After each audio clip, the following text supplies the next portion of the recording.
ये कहानी है बिहार में बसे दरभंगा गांव की, जहाँ के लोग खुशी खुशी रहते थे और खेतों में मेहनत करके अपना जीवन बिताते थे। गांव की सुबह बड़ी ही सुहानी होती थी। सुबह होते ही सभी लोग अपने अपने कामों में लग जाते थे। कोई अपने खेतों की ओर निकल पड़ता तो कोई अपनी दुकान खोलने की तैयारी करने लगता। पूरे गांव में खुशियों और रौनक का माहौल रहता था। उसी गांव में एक गरीब किसान रहता था। उसके पास थोड़ी सी जमीन थी, जिस पर वो खेती करके अपने परिवार का गुजारा करता था। लेकिन खेती से होने वाली कमाई इतनी कम थी कि दो वक्त की रोटी का इंतजाम करना भी कई बार मुश्किल हो जाता था। पूरा परिवार बहुत ही साधारण और तंगी भरा जीवन जी रहा था। उस किसान का नाम सूरजभान था। उसकी पत्नी का नाम सुनीता और उनके एक छोटे बेटे का नाम मोनू था। तीनों एक छोटे से कच्चे घर में रहते थे। घर की हालत भी अच्छी नहीं थी, लेकिन फिर भी वे एक दूसरे का साथ देकर हर मुश्किल का सामना करते थे। तभी हमें उनका घर दिखाई देता है, जहाँ उसकी पत्नी सुनीता चिंतित होकर कहती है, हमारे अच्छे दिन कब आएंगे? कुछ दिनों की बात है। मैंने इस बार बहुत मेहनत की है। हमारे खेत को तो तुम देख ही रही हो ना, कितना हरा भरा हो गया है। कुछ ही दिनों में फसल पूरी तरह तैयार हो जाएगी। तब मैं उसे बाजार में बेच कर आऊंगा। उससे हमारे पास कुछ महीनों के लिए पैसे आ जाएंगे। फिर उन्हीं पैसों से अगली फसल की तैयारी करूंगा। धीरे धीरे सब ठीक हो जाएगा, तुम चिंता मत करो। तभी उसका 7 साल का बेटा मोनू मासूमियत से अपने पिता के पास आता है और कहता है, पापा, मुझे बहुत भूख लगी है, कुछ खाने को दे दो ना। अरे सुनती हो, खाने को क्या है? बस थोड़ा सा चावल ही बचा है, वही बनाकर खिला देती हूँ। ठीक है, चावल बना दो, वही नमक के साथ खा लेंगे। कल मैं जाकर कहीं से थोड़ा राशन ले आता हूँ, तब तक इसी से काम चला लेते हैं। सुबह होती है। सूरजभान गांव की किराने की दुकान पर जाता है और दुकानदार से कहता है, भैया, मुझे थोड़ा राशन चाहिए। मैं कुछ दिनों बाद आपके सारे पैसे लौटा दूंगा। अभी घर की हालत ठीक नहीं है, इसलिए उधार दे दीजिए। पूरे गांव को पता है कि तुमसे ज्यादा गरीब कोई नहीं है। मुझे नहीं लगता कि तुम मेरे पैसे वापस दे पाओगे, इसलिए मैं तुम्हें उधार नहीं दे सकता। सूरजभान बहुत देर तक दुकानदार को समझाने की कोशिश करता है, लेकिन दुकानदार उसकी एक भी बात नहीं मानता। आखिरकार सूरजभान निराश होकर वहां से चला जाता है। उसके चेहरे पर मायूसी साफ दिखाई दे रही थी। उसे समझ नहीं आ रहा था कि अपने परिवार के लिए खाने का इंतजाम कैसे करे। आगे रास्ते में उसे एक समोसे बेचने वाला आदमी दिखाई देता है। सूरजभान अपनी जेब टटोलता है तो उसमें केवल 20 रुपए ही बचे होते हैं। वो उन्हीं पैसों से 2 समोसे खरीद लेता है और भारी मन से अपने घर की ओर चल पड़ता है। कुछ देर बाद वो घर पहुंच जाता है। उसे देखते ही उसकी पत्नी सुनीता पूछती है, क्या हुआ, राशन मिला? इतनी देर लगा दी, जल्दी से राशन दीजिए, बहुत जोर से भूख लगी है। ये सुनकर सूरजभान अंदर ही अंदर रो रहा था, लेकिन उसने अपने आंसू अपने परिवार के सामने नहीं आने दिए। वो अपनी पत्नी से कहता है, मुझे राशन नहीं मिला। दुकानदार को लगता है कि मैं उसके पैसे वापस नहीं दे पाऊंगा, इसीलिए उसने मुझे उधार देने से मना कर दिया। ये दुख हमारी जिंदगी से खत्म क्यों नहीं होता? आखिर कब तक हमें ऐसे ही परेशानियों और तंगी में जीना पड़ेगा? लगता है जैसे हमारी किस्मत में बस दुख ही लिखा है। ये लो, इसमें कुछ समोसे हैं, हमारे बेटे मोनू को दे दो। तुम चिंता मत करो, मैं कल फिर कहीं ना कहीं से कोई इंतजाम करने की कोशिश करूंगा।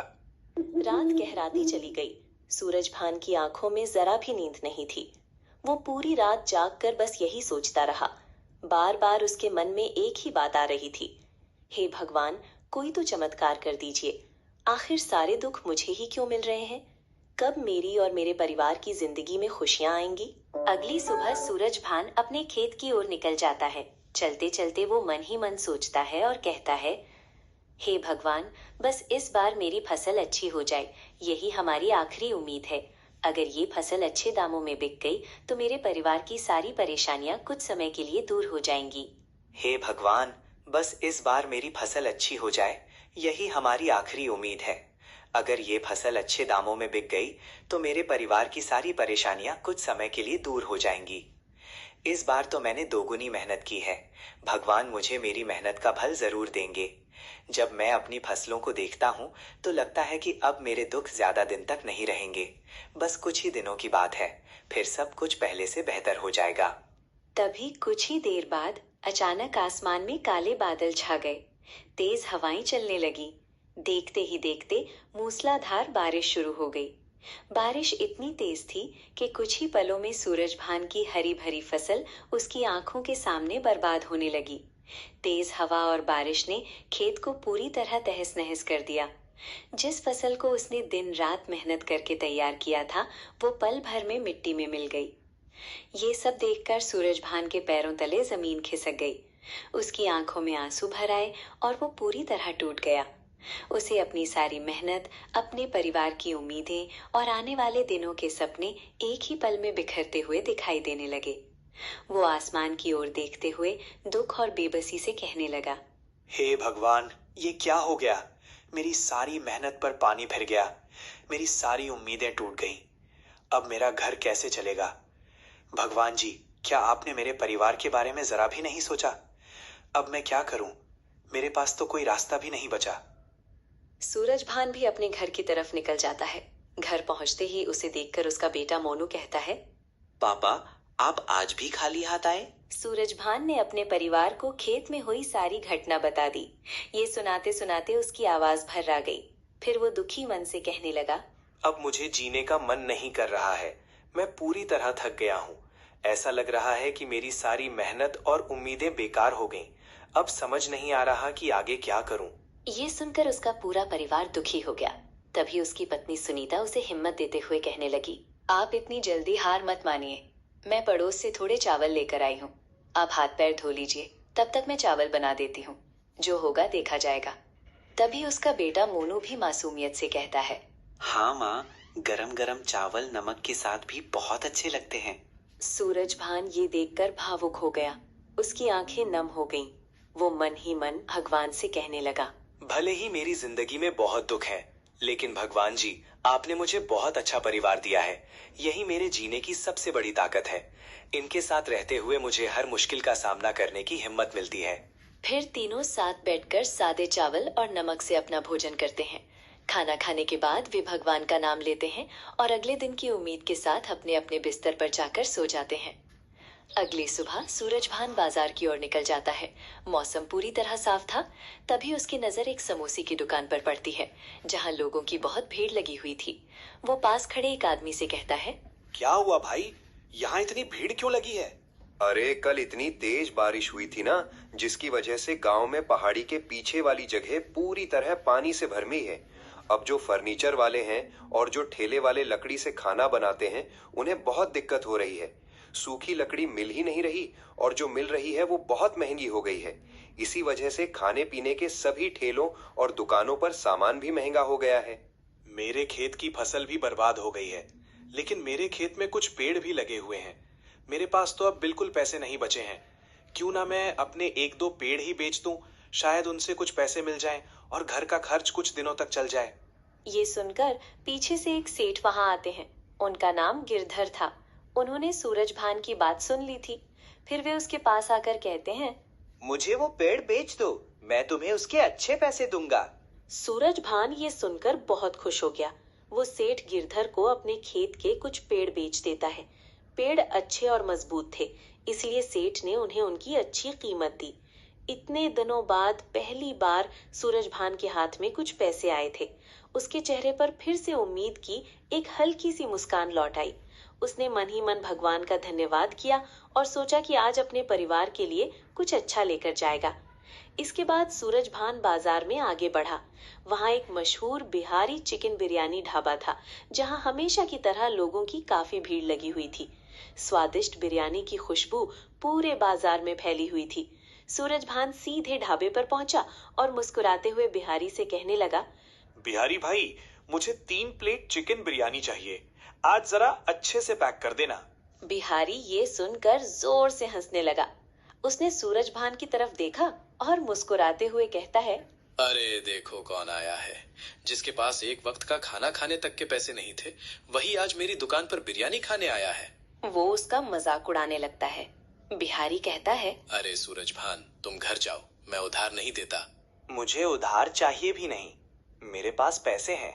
कहाँ से चोरी किए ये पैसे? मैंने चोरी नहीं की। मेरे खेत में कुछ पेड़ थे, वही बेचकर मैंने ये पैसे कमाए हैं। हाँ, लकड़ी तो आजकल बहुत महंगी बिक रही है। चलो, तुम्हारे पास पैसे हैं तो अच्छी बात है, मेरा भी फायदा है। ये लो 3 प्लेट बिरयानी। बिहारी, देख लेना, तुम्हारा ये घमंड एक दिन जरूर टूटेगा। मेरे भी अच्छे दिन आएंगे। हाँ, मुझे भी तुम्हारे अच्छे दिनों का इंतजार रहेगा। चलो अब निकलो, मेरे पास और भी ग्राहक हैं। सूरजभान भी बिरयानी लेकर घर पहुंचता है। घर पहुंचते ही वो अपनी पत्नी से कहता है, जल्दी जल्दी प्लेट लगाओ, मैं हम सब के लिए बिरयानी लाया हूँ। जैसे ही वे तीनों खाना खाने के लिए बैठते हैं, तभी घर के बाहर से एक आवाज आती है। बाहर एक बहुत ही गरीब बूढ़े बाबा खड़े थे। सूरजभान बाहर आता है और उनसे पूछता है, क्या हुआ बाबा? तभी बूढ़े बाबा कहते हैं, बेटा कुछ खाने को है क्या? मैंने 2 दिनों से कुछ नहीं खाया है। इस बारिश और तेज तूफान में मेरी सारी फसल बर्बाद हो गई। बेटा अगर हो सके तो मेरी थोड़ी मदद कर दो। सूरजभान ने बिना एक पल सोचे बाबा को घर के अंदर आने के लिए कहा। आइए बाबा, हम भी अभी खाना खाने के लिए ही बैठे हैं, आप भी हमारे साथ बैठ जाइए। बाबा उनके साथ बैठकर खाना खाने लगते हैं। तभी मोनू कहता है, दादाजी आप क्या करते हैं और कहाँ रहते हैं? बेटा मैं पहले मुंबई में रहता था। वहां मेरी एक छोटी सी पाव भाजी की दुकान थी। उसी से मेरा घर परिवार आराम से चल जाता था। लेकिन समय के साथ सब कुछ बदल गया और मुझे सब छोड़कर यहाँ आना पड़ा। दादाजी ये पाव भाजी क्या होती है? बेटा भाजी एक ऐसी सब्जी होती है जिसमें कई तरह की सब्जियों को एक साथ अच्छी तरह पकाया जाता है। उसमें मक्खन भी डाला जाता है जिससे उसका स्वाद और भी बढ़ जाता है। फिर उससे नरम नरम पाव के साथ खाया जाता है। ये मुंबई की बहुत मशहूर खाने की चीज है। खाने में भी बहुत स्वादिष्ट होती है। अभी मेरे पास पैसे नहीं है, नहीं तो मैं तुम्हें अपने हाथों से बनाकर जरूर खिलाता। पापा कल आप बाजार से पाव भाजी का सामान ले आइए ना, मुझे अब पाव भाजी खानी ही है। सूरजभान भी उसकी बात मान जाता है। तभी मोनू बाबा से कहता है, बाबा आप कल सुबह जरूर आइए, मेरे पापा बाजार से सारा सामान लेके रखेंगे, फिर आप हमें अपने हाथों से स्वादिष्ट पाव भाजी बनाकर खिलाइए। अगले दिन हमें दिखता है कि सूरजभान बाजार से पाव भाजी बनाने का सारा सामान लेकर आ गया है।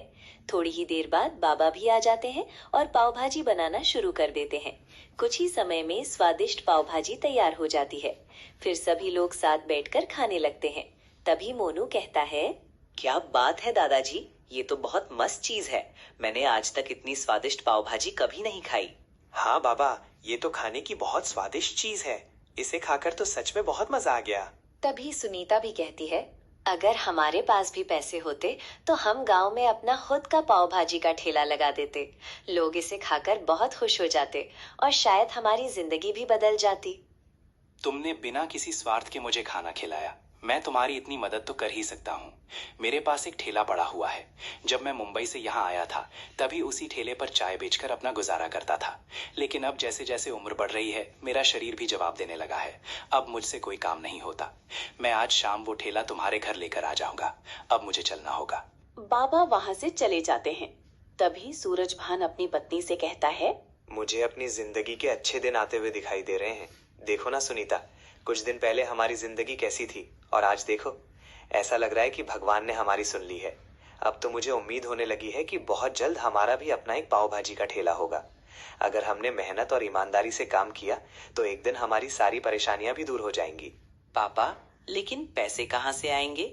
तभी सुनीता कहती है, हमेशा आप ही हमारे लिए सब कुछ करते आए हैं। अब मेरी बारी है। मैं कहती हूँ कि मेरे जो गहने हैं उनमें से कुछ गिरवी रख देते हैं। उनसे हमें कुछ पैसे मिल जाएंगे। जब हमारे पास पैसे आ जाएंगे तब हम उन्हें वापस छुड़ा लेंगे। नहीं सुनीता, मैंने पहले भी ऐसा नहीं किया था जब हमें एक वक्त का खाना भी नसीब नहीं हो रहा था। और आज भी मैं ऐसा नहीं करूंगा। मैं तुम्हारे गहने कभी गिरवी नहीं रखूंगा।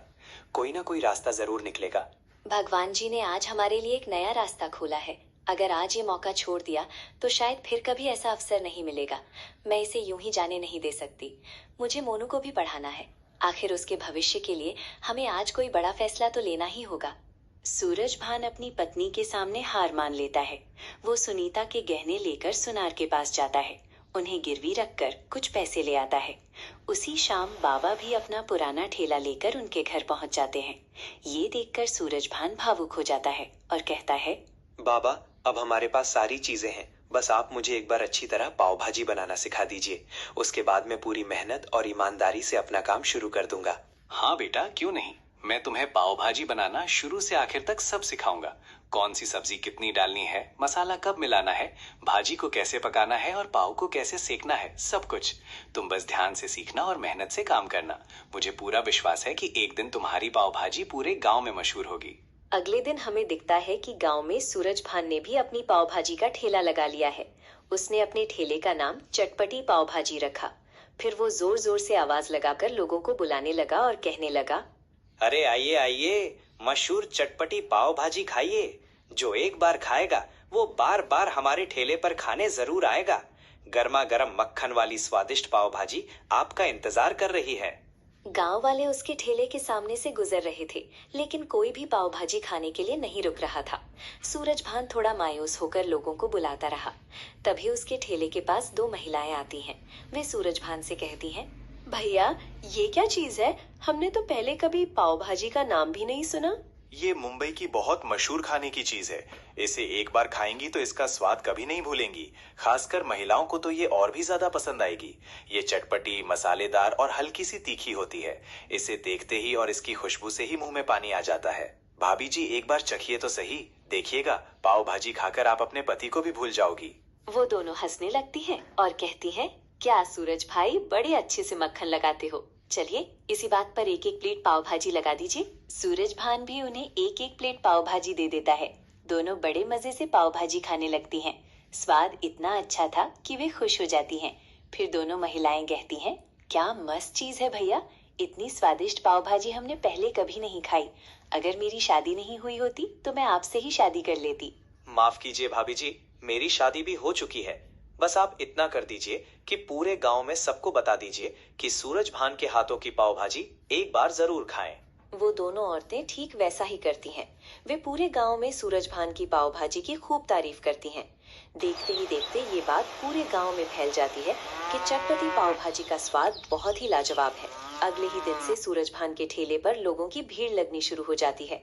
सुबह से लेकर शाम तक लोग लाइन लगाकर उसकी पाव भाजी खाने आते थे। कोई अपने दोस्तों को साथ लाता तो कोई अपने पूरे परिवार को। हर कोई पाव भाजी की तारीफ करता और दूसरों को भी वहां जाकर खाने की सलाह देता। धीरे धीरे सूरज भान का ठेला पूरे गांव में मशहूर हो गया। उसकी मेहनत आखिरकार रंग लाने लगी थी और कई दिनों बाद उसके घर में खुशियां लौटने लगी थीं। अब हमें बिहारी की दुकान दिखाई देती है। पहले जहां उसकी दुकान पर हर समय ग्राहकों की भीड़ लगी रहती थी, वहीं अब वहां गिने चुने लोग ही नजर आ रहे थे। कई ग्राहक तो उसकी दुकान के सामने से निकलकर सीधे सूरज भान की चटपटी पाव भाजी वाले ठेले की ओर जा रहे थे। ये सब देखकर बिहारी के चेहरे की मुस्कान धीरे धीरे गायब होने लगी। बिहारी भी अपनी दुकान के सामने से लोगों को गुजरते हुए देख उनसे कहता है, क्या बात है भाई, गांव के लोग कहीं पिकनिक पर चले गए क्या? आजकल तो मेरी दुकान पर कोई आ ही नहीं रहा। देखो बिहारी, इतने सालों से हम तुम्हारे हाथ की बिरयानी खाते आ रहे हैं, लेकिन अब लोगों का मन कुछ नया खाने का भी करता है। इसीलिए गांव में सूरज भान ने पाव भाजी बेचना शुरू किया है। मैंने भी वहां जाकर खाई है। सच कहूं तो पाव। बिहारी भी घूमते घूमते सूरज भान के ठेले पर पहुंच जाता है। वहां लोगों की लंबी भीड़ देखकर वो हैरान रह जाता है। फिर वो सूरज भान के पास जाकर कहता है, क्या सूरज भान, ये सब क्या है? तुम्हारे पास ये सब चीजें कहाँ से आ गई? लगता है कहीं बड़ा हाथ मारा है। इतनी जल्दी तुम्हारी किस्मत कैसे बदल गई? मैं तुम्हारी तरह नहीं हूँ, ये सब भगवान जी की कृपा है। आओ तुम भी मेरे हाथ की पाव भाजी चक्कर देखो। नहीं नहीं, मैं तो बस इसलिए आया था कि तुम अपना ठेला लेकर कहीं और चले जाओ। तुम्हारी वजह से मेरा धंधा बिल्कुल नहीं चल रहा है। पहले मेरी दुकान पर भीड़ लगी रहती थी, लेकिन अब ज्यादातर लोग तुम्हारे ठेले पर जा रहे हैं। मैं क्यों जाऊं? मैं भी इसी गांव में रहता हूं। अगर तुम्हें दिक्कत है तो तुम यहाँ से चले जाओ। अभी कुछ ही दिन हुए हैं दुकान खोले और इतनी गर्मी दिखाने लगे हो। बेटा, तुम्हारी इस गर्मी को ठंडा करना भी मुझे अच्छे से आता है। बिहारी ये कहकर गुस्से में वहां से चला जाता है। शाम हो जाती है और सूरज भान की पूरी पाव भाजी बिक जाती है। ये देखकर वो बहुत खुश हो जाता है। सूरज भान भी शाम को अपना ठेला लेकर घर लौट जाता है। वहां बाबा पहले से ही बैठे होते हैं। बाबा को देखकर सूरज भान बहुत खुश हो जाता है। फिर सूरज भान कहता है, बाबा, आपने बहुत अच्छा किया जो आज यहाँ आ गए। मैं और सुनीता भी यही सोच रहे थे कि अब आपको अकेले रहने की जरूरत नहीं है। अब हमारी दुकान भी अच्छी चलने लगी है, इसलिए आप रोज का खाना हमारे घर पर ही खाया कीजिए। आपकी उम्र भी अब काफी हो गई है। अब आपको अकेले अपने घर पर रहने या खाना बनाने की कोई जरूरत नहीं है। जब तक हम हैं, आपको किसी बात की चिंता करने की जरूरत नहीं है। बेटा, तुम्हारा बहुत बहुत धन्यवाद। मैंने तो सोच लिया था कि मेरी पत्नी और मेरे बेटे के जाने के बाद मुझे कभी कोई अपना नहीं कहेगा। मुझे लगा था कि अब बाकी की जिंदगी अकेले ही गुजारनी पड़ेगी, लेकिन आज तुम लोगों ने मुझे फिर से परिवार का प्यार दे दिया। मुझे पूरा विश्वास है कि मेरी पत्नी और मेरा बेटा भी ऊपर से ये सब देखकर बहुत खुश हो रहे होंगे। भगवान तुम सबको हमेशा खुश रखे और तुम्हारे घर में कभी किसी चीज की कमी ना आए। तभी मोनू मुस्कुराते हुए कहता है, अरे दादाजी, अब से हम ही आपका परिवार हैं। आप बिल्कुल भी चिंता मत कीजिए। अब आपको कभी अकेलापन महसूस नहीं होने देंगे। हाँ बाबा, अब से आप हमारे परिवार का ही हिस्सा है। इस घर में आपका हमेशा स्वागत है। आपको किसी भी बात की चिंता करने की जरूरत नहीं है। चलिए, अब सब लोग खाना खाने के लिए बैठ जाइए। आज हम सब साथ मिलकर खाना खाएंगे। वे सभी साथ बैठकर खाना खाते हैं। तभी सूरजभान कहता है, आज तो बिहारी आया था। वो मुझे अपनी दुकान बंद करने के लिए कह रहा था। उसकी आदत गई नहीं। उसका बाप भी बिल्कुल ऐसा ही था। वो चाहता था कि गांव में उसके अलावा किसी की भी दुकान ना चले। अब उसका लड़का बिहारी भी वही कर रहा है। तुम उसकी बातों की बिल्कुल चिंता मत करो। बिहारी को तो मैं देख लूंगा। रात गहरी हो जाती है। उसी रात एक आदमी चुपके चुपके सूरजभान के घर की तरफ बढ़ रहा था। उसके इरादे बिल्कुल ठीक नहीं थे। वो सूरजभान का ठेला जलाने जा रहा था। तभी पीछे से बाबा की आवाज आती है, रुक जा बिहारी। बाबा के साथ एक और आदमी भी था जो गांव का सरपंच था। दोनों पहले से ही वहां नजर रखे हुए थे। जैसे ही बिहारी ने पीछे से बाबा की आवाज सुनी, वो घबरा गया और वहां से तेजी से भागने लगा। ये देखकर बाबा और गांव के सरपंच भी उसके पीछे दौड़ पड़े। बिहारी जितनी तेज भाग सकता था भाग रहा था, लेकिन बाबा और सरपंच भी उसका लगातार पीछा कर रहे थे। अब हमें अगली सुबह का दृश्य दिखाई देता है, जहां बिहारी, बाबा, सूरजभान और गांव के सरपंच मौजूद थे। तभी सूरजभान सरपंच जी से कहता है, क्या हुआ सरपंच जी? आपने मुझे इतनी सुबह क्यों बुलाया? ऐसा क्या हो गया? मुझसे कोई गलती हो गई क्या? और ये बिहारी भी यहाँ है, बाबा आप भी यहाँ? तुम्हारी कोई गलती नहीं है। तुम्हें तो इन बाबा का शुक्र मनाना चाहिए। इन्होंने मुझे पहले ही बता दिया था कि बिहारी आज कुछ ना कुछ गलत करने वाला है। इसलिए हम दोनों रात से ही तुम्हारे घर के पीछे नजर रखे हुए थे। तभी हमने बिहारी को तुम्हारे घर के पास दबे पांव आते देखा। उसके हाथ में आग लगाने का सामान था और वो तुम्हारा ठेका जलाने ही जा रहा था। तभी हमने उसे रंगे हाथों पकड़ लिया। सरपंच जी बिहारी की ओर देखते हुए कहते हैं, क्या रे बिहारी, तुझे ये सब करने की क्या जरूरत थी? किसी की मेहनत और रोजी रोटी छीन कर तुझे क्या मिलता? अगर तुझे कोई परेशानी थी तो तू आकर बात कर सकता था, लेकिन तूने तो बहुत गलत रास्ता चुन लिया। मुझे माफ कर दीजिए सरपंच जी। मैं चाहता था कि सूरजभान की दुकान बंद हो जाए। उसकी वजह से मेरी दुकान पर कोई ग्राहक नहीं आ रहा था। मैं लालच में अंधा हो गया था। मुझसे बहुत बड़ी गलती हो गई। मुझे अपनी इस हरकत पर बहुत पछतावा है। बाबा, सूरजभान, मुझे माफ कर दो। मुझसे बहुत बड़ी गलती हो गई। अब से मैं ऐसी हरकत कभी नहीं करूंगा। मुझे अपने किए पर सच में बहुत पछतावा है। अब मैं तुझे ऐसा करने का मौका ही नहीं दूंगा। तू अभी इसी वक्त ये गांव छोड़कर चला जा, वरना मुझे पुलिस को बुलाना पड़ेगा। बिहारी शर्मिंदा होकर गांव छोड़कर चला जाता है। अगले ही दिन से सूरजभान फिर से पूरे मन लगाकर अपने पाव भाजी के ठेले पर काम करने लगता है। उसकी मेहनत और ईमानदारी की वजह से उसकी दुकान दिन ब दिन और भी अच्छी चलने लगती है। अच्छी कमाई होने पर वो अपने बेटे मोनू का स्कूल में दाखिला करवा देता है। कुछ ही समय में सूरजभान अपनी पत्नी सुनीता के गिरवी रखे हुए गहने भी वापस छुड़ा लेता है। धीरे धीरे उनके घर की सारी परेशानियां दूर होने लगी।